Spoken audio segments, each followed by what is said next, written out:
이 성경에 나오는 나이를 역산해 보면 요때가 한 137세로 이제 봅니다. 그러니까 아마 이 야곱을 언제 낳았냐면 이삭이 60세에 낳았어요. 40에 리브가를 만났으니까 20년 동안 아기가 없었고, 그리고 이제 그 60에 낳은 그런 쌍둥이죠. 야곱과 에서. 그러니까 이제 137세 정도 되니까 아마 이제 신학자들이 좀 정말 눈이 어두웠고 또 기력이 쇠하다 보니까 이제 이삭이 말년을 준비하는 그런 모습인 거죠. 어쩌면 14년 전에 죽은 형 에스가 아마 이때 같은 나이에 죽었기 때문에 자기도 그렇게 이때쯤 가지 않을까라고 생각을 했을 수도 있습니다. 제가 다른 주에 있을 때 어떤 집사님이 그러더라고요. 자기 할머니도 55에 가버렸고, 자기 엄마도 똑같이 외할머니 엄마 똑같이 55에 갔는데 자기도 55에 가지 않을까. 50살부터 준비하는 그런 희한한 일이 발생했는데 지금 60이 넘었는데도 잘 살고 있습니다. 137세의 나이로 형이 돌아간 그런 모습과 자기가 기력이 쇠하고 실제로 눈이 정말 실명의 위기에 왔을 수도 있으니까 아마 모든 것이 절망 가운데 이제 장자를 위해서 축복을 할 준비가 됐겠구나 라고 생각을 했을 수도 있습니다. 근데 실제로 이삭이 언제 하늘나라에 갔을까요? 137세라고 말씀을 드렸잖아요. 창세기 35장에 보면 지금으로부터 40년을 무려 더 살고 180에 아브라함, 이삭, 야곱 중에 제일 장수하는 그런 기록을 남기고 하늘나라 갑니다.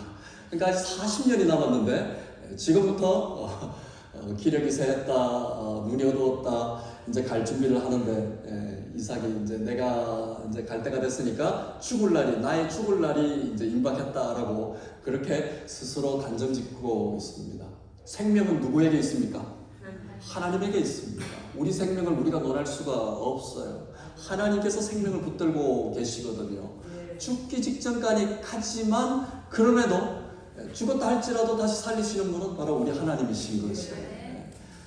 생명을 담보로 내가 좌절하고 시리에 빠지고 절망하고 실망하게 되면요, 사방의 문이 막히게 됩니다. 자포자기하게 되는 거죠. 선택의 폭이 좁아지게 되는 겁니다. 그러면요, 아무것도 하기 싫은 상황이 바로 오늘 이삭에게 나타나고 있다라는 겁니다. 물론 육적으로 영적으로 연결되어 있기 때문에 육적으로 노쇠함이 영적의 시리로 빠질 수도 있습니다. 그러나 40년이 더 살았다는 것을 우리 독자 입장에서는 알고 있기 때문에, 성경을 읽는 우리 입장에서는 알고 있기 때문에 이때 이미 영적으로 굉장히 어두워져 가고 있는 이삭의 모습을 알 수가 있습니다.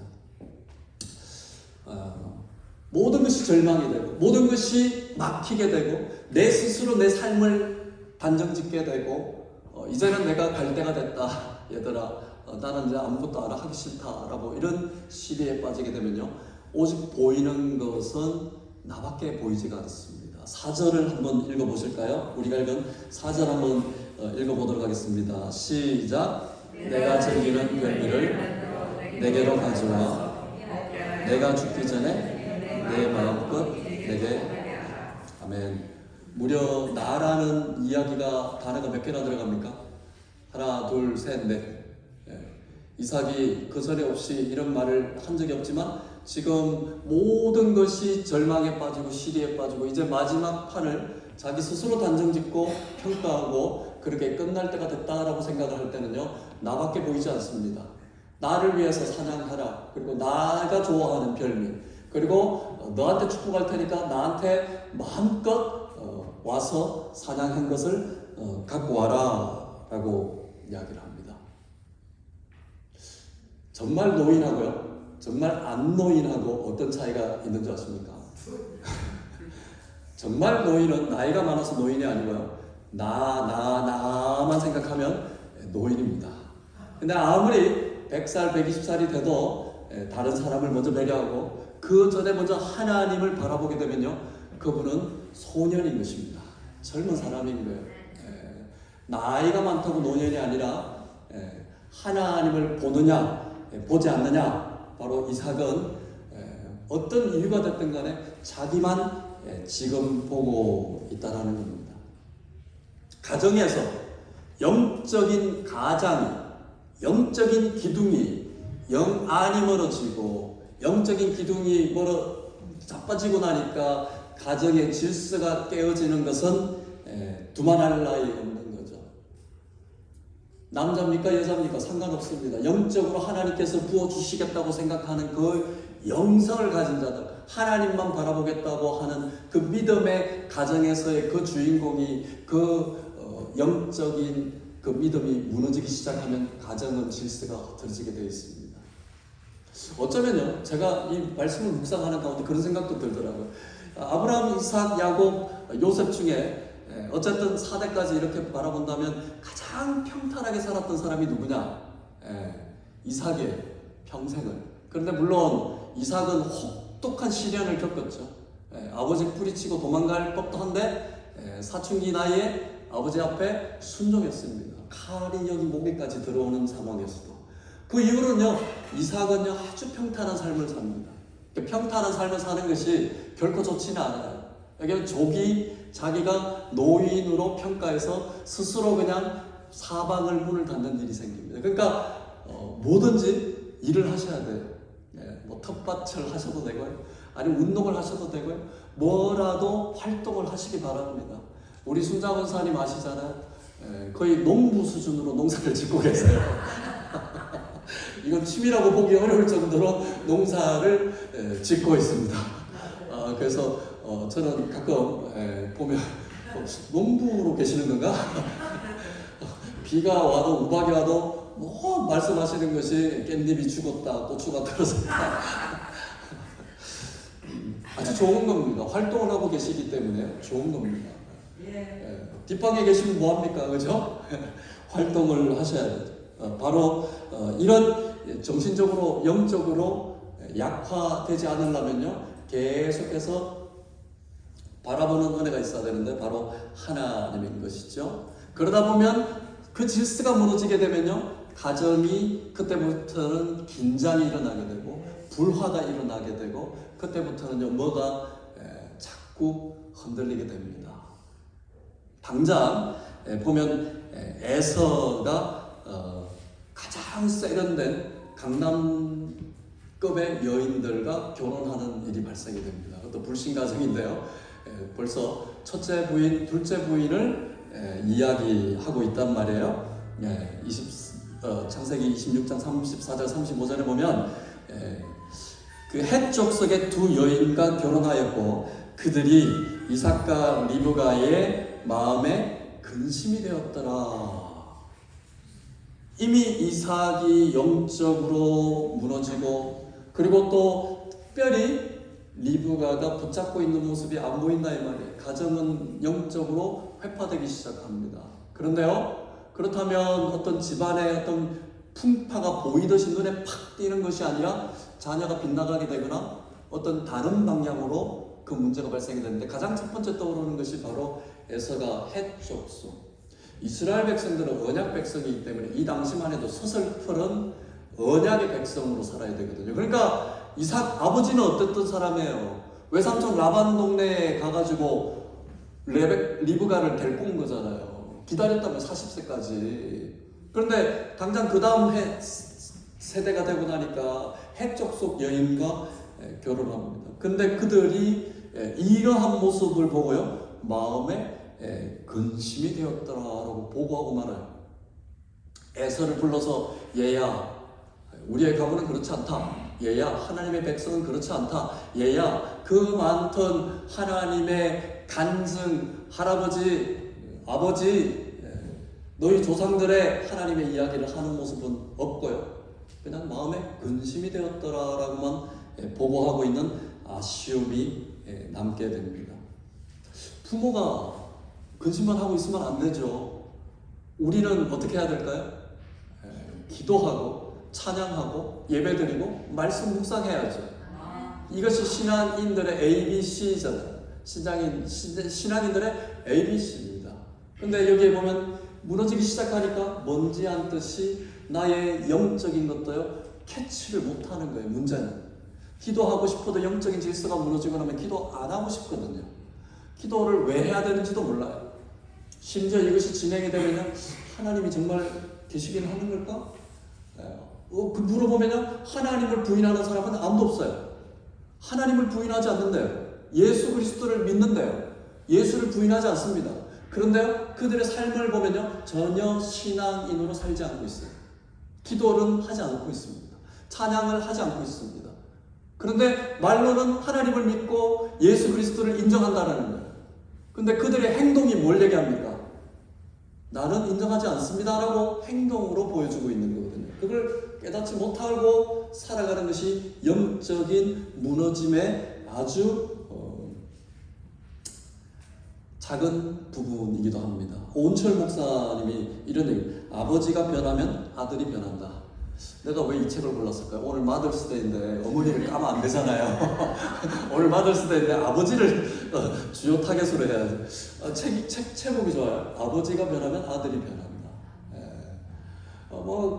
미국 와가지고 적응 못하고 아들이 그냥 게임 중독에 빠지고 그냥 컴퓨터 13시간 컴퓨터를 밥만 먹으면 컴퓨터 들어가고 심지어 밥도 안 먹고 컴퓨터 하고 이런, 그러니까 공부해라 안 되더라는 거예요. 그래서 자기가 깨달았다라는 거예요. 기도하고 또 혼내기도 하고 협박하기도 하고 그 내용을 하면서 그 책에 보면 이렇게 써 있습니다. 나는 비로소 나의 아들을 통해서 나의 나약함을 깨닫고 주변에 중보 요청을 하기 시작한다. 아들에게 집중과 관심을 쏟으며 인내하며 견디기로 했다. 아들 덕분에 이제야 느지막이 아버지 학습을 하게 되었다. 모든 고난과 절망과 탄식이 하나님의 섭리 안에서 베풀어 주신 은혜임을 깨닫는다. 이것을 아는데 10수년이 걸렸다라고 이렇게 고백하고 있습니다. 아버지뿐이겠습니까? 어머니는 어떨까요? 똑같죠? 자녀를 통해서 하나님께서 왜 이렇게 해둘까요? 너 누구 닮았어? 제가 가끔 쓰는 이런 해괴망측한 그러나 자녀를 통해서 하나님께서 내가 배우게 한다. 자녀는 우리의 거울이거든요. 자녀를 나무라기 전에 자녀를 통해서 하나님이 원하시는 건 뭐냐? 내가 배우는 겁니다. 자녀를 통해서 내가 배우고 깨닫고 자녀를 통해서 내가 더 성장하고 성숙하게 되는 것입니다. 기가 막힌 얘기죠. 두 번째, 그럼에도 불구하고 하나님은 이러한 영적으로 무너져가고 있는 이 가정에 하나님은 사람을 통해서 역사하는데 바로 그것이 리브가였단 말이에요. 리브가는 언약을 지키고 있던 여인이었습니다. 여자는 약합니다. 시집 올 때 보면 노후를 가리고 이렇게 아주 아름다운 모습으로 리브가가 오는데 이제는 자식 쌍둥이 낳고 이제 나이가 늙어가게 되니까 용감해지잖아요. 그래서 여자는 약하지만 우리 어머니들은 강하다. 어디 가서 볼 수 있어요? 지하철 가면, 한국의 지하철 가면 알 수 있잖아요. 요즘은 뭐 바뀌었는지 저 때만 해도 어머님들은 한 10m 앞에서 자기 장바구니를 그 의자에 던집니다. 그래서 아무도 못 앉게. 근데 정확하게 그 자리에 모든 그 핸드백이나 먼저 던지니까 던지는 거에 못 따라가죠. 아주 용감하신 분들이에요. 근데 리브가는요, 창세기 25장 23절에 보면 하나님이 그녀에게 이르기를 두 국민이 쌍둥이를 배웠거든요. 20년 동안 애가 없다가 애를 생겼는데 두 국민이 내 태중에 있구나. 두 민족이 내 벽중에서 나누이리라. 이 족속이 저 족속보다 강하겠고, 바로 결정적인 말씀을 하십니다. 하나님께서는 큰 자가 어린 자를 섬기리라. 그러니까 1초 넘게 나왔든 2초 넘게 나왔든 바로 첫 번째 나온 애가 둘째를 섬길 것이다 라는 하나님의 약속을 꼭 붙들고 있었던 사람이 누구냐 하면 리브가였어요. 근데 여기서 리브가가 나약함이 또 드러납니다. 바로 치맛바람이 일어나는 거죠. 급발진하고 있습니다. 하나님의 언약을 믿고 인내하고 기다렸다는 것이 아니라 바로 이삭이 눈이 보니까 조급해지기 시작하는 거죠. 그러니까 서둘기 시작하는 거죠. 이스라엘 백성들의 장자의 축복권은 모든 가족이 와서 잔치하는 분위기로 장자의 축복을 해줍니다. 그런데 27장에 들어와서 에서만 딱 부르잖아요. 이삭이 에서만 딱 불러가지고 사냥해갖고 와라, 별미를 만들어 와라, 내가 너한테 축복해 주겠다. 리브가가 이걸 몰랐을까요? 야, 이 영감이 나도 몰래 야곱도 빼고 장자에게, 에서에게, 이삭은 에서를 좋아했어요. 그래서 엄마는 리브가는 야곱을 좋아했죠. 아마 반대 성향이 있어서 아마 그랬을 수도 있어요. 어쩌면 여기 보면 에서는요 아버지한테 굉장히 깍듯하게 얘기합니다. 33절에도 보면 27장 전반적으로 에서가 와서 아버지 저한테 축복해 주십시오라고 할 때 영어로 얘기하면 Would you please 굉장히 깍듯하게 얘기를 해요. 근데 그 18절에 보면 야곱이 아버지한테 왔을 때 거짓의 모습으로 나타나지만 아버지 복 줘요. 복 빌어주세요 라고 아주 무대뽀의 성향을 보여주고 있단 말이에요. 그러니까 아마 이삭의 입장에서는 자기가 그 하나님의 복이 어디로 임한다는 걸 감을 잡았긴 했지만 인간적으로 어쩌면 에서가 너무 안 됐다라는 생각을 했을 수도 있습니다. 그렇잖아요. 항상 자식이 안 된 쪽으로 가잖아요. 그렇죠? 저희 할머님도 어렸을 때 보면 저희 막내 삼촌이 지금은 돌아가셨지만 늘 보면 병약했어요.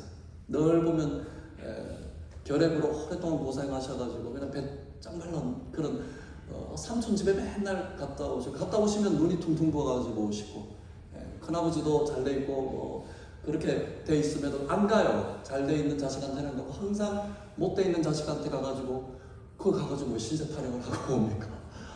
근데 아마 부모님의 모습은 부모님 심장이 아마 그렇지 않을까. 근데 리브가는 강한 여인이었단 말이에요. 하나님의 언약을 받아 누렸어요.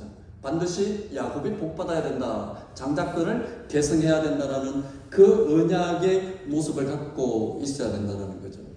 리브가는 그 언약을 믿었지만요, 인간적인 모습이 들어가는 모습이 27장 8절 한번 읽어볼까요?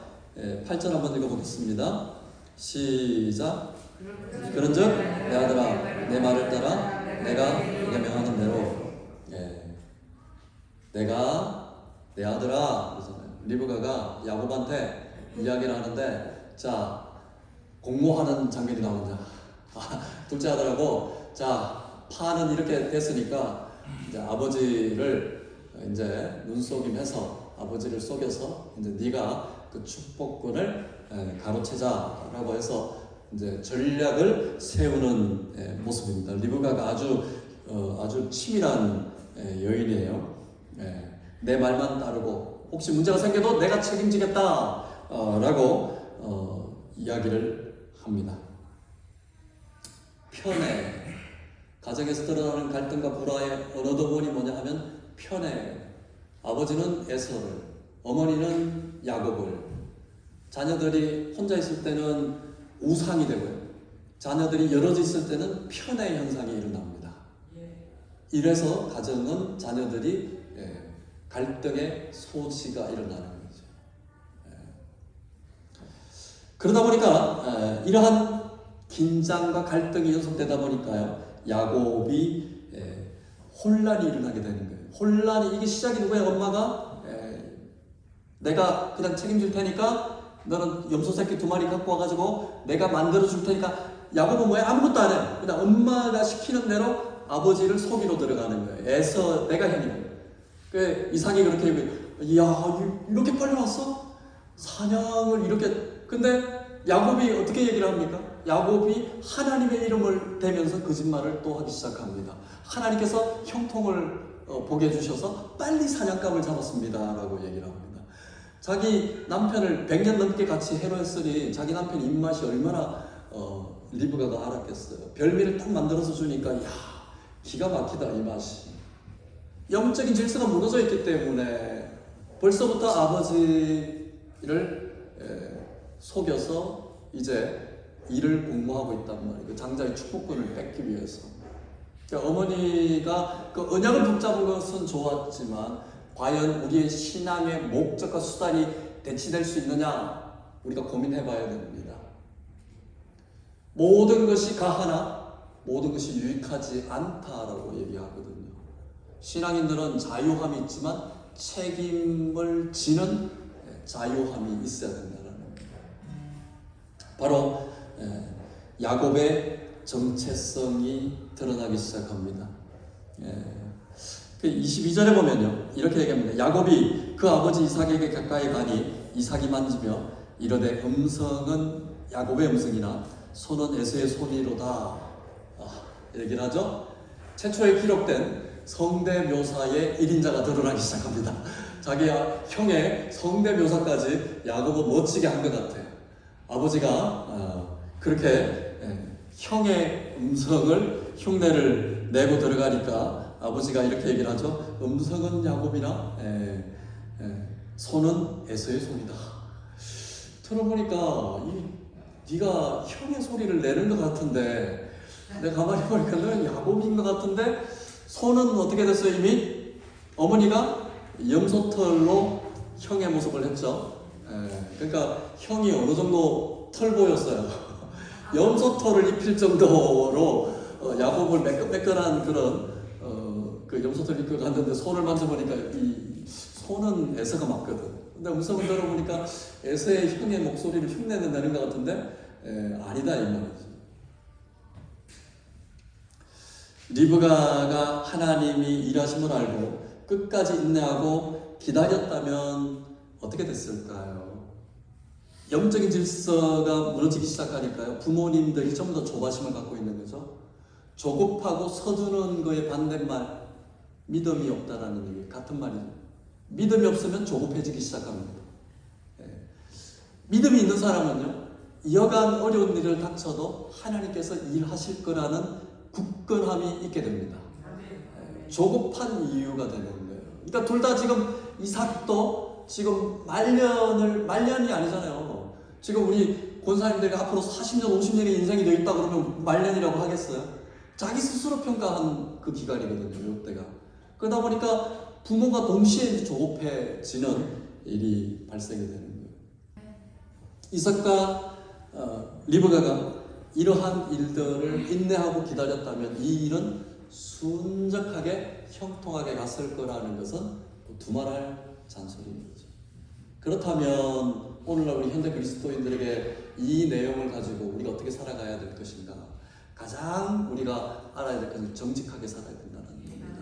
정직한 자는 여호와를 찬송한다 라고 말씀하고 있습니다. 이스라엘이잖아요. 야곱의 이름이 이스라엘로 바뀌었죠. 이스라엘. 정직하다라는 말은 야샤르라는 말이에요. 야샤르. 근데 이 말이 다른 말은 야샤르엘이에요. 야샤르 이스라엘. 야샤르엘. 이 말은 정직하다라는 말은요. 하나님을 두려워하고 경외한다는 얘기입니다. 우리 그리스도인들이 믿음의 명문 가정으로 이렇게 세우려면요. 자녀들 앞에 바로 서야 됩니다. 이삭이 바로 섰다면 사실은 이 일은 야곱이 도망가가지고 거기서 또 20년 동안 고생하던데 자기 아들이 그잖아요. 에서는 어때요? 그 한 번에 그냥 그 사건 때문에 에서는 이를 갈면서 살잖아요. 야곱 둘째 아들은요 도망가서 20년 동안 거기서 또 고생하거든요. 뭐 때문에 그래요? 영적으로 바로 서지 않았어요. 지금도 듣지 않았습니다. 우리 부모님들이 영적으로 바로 선다면 자녀들은요 영적으로 영향을 받게 되어 있어요. 정직하게 사는 겁니다. 하나님 앞에 바로 사는 거예요. 인생을 돌아가면서 좀 돌아서 가더라도 하나님 일하시는 것을 보고 간다면 우리에게 형통의 복을 우리에게 허락하실 거라고 저는 믿습니다. 우리 가슴에 손을 얹고요. 함께 우리 이 시간 하나님 믿음의 명문가정으로 우리를 세워주시옵소서. 함께 우리 간절하게 우리 기도하겠습니다. 기도합니다.